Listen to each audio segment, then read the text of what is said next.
I'm here from Sass, Maine. Dog whistle is a language of supremacy, not an opinion nor opposing view.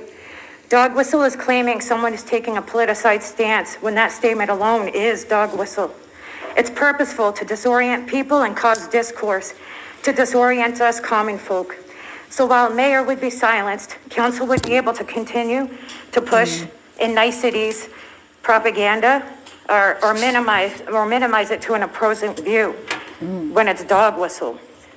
It is associated with party line politics mostly, or passed off as, but it is identifiable when used with propaganda, veiled and coded language.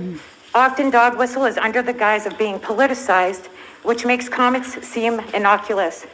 Dog whistle shows up by denouncing the struggles of impacted, disenfranchised, vulnerable people in pushing an agenda, always an agenda, and sometimes aligned with a national push disguised as party line issues, but infringes on human rights and the truth about racism or America's history of racism or what's taught in schools.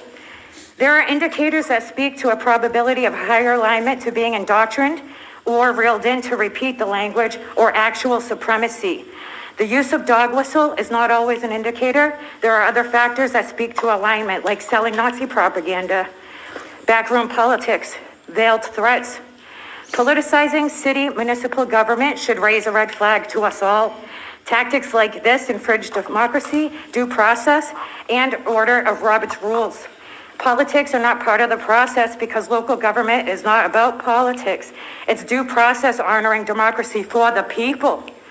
Hearing staff and council has been reeled in through or faced threats resulting in pursuit for procedures concerns me greatly for the safety of Lewiston and her people. I'm reminded why and how the language of supremacy works so well in infiltrating spaces, because it speaks to values, but instead of speaking to values about people like community care, it speaks to values about rights and privilege. What not a better way to desensitize people to get to the roots of an issue in community and an integration that unifies us. And I do like to say, not too long ago, I stood to testify about trying to report my offender to the Lewiston, Maine police, who refused me to report him, who I asked in the beginning who was a cop or supremacist. This man threatened to kill me repeatedly, violated me, exploited me. He still walks a free man. I was terrorized in American Horror Story fashion.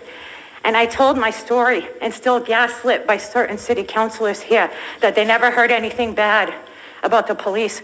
When are we gonna be heard? Thank you.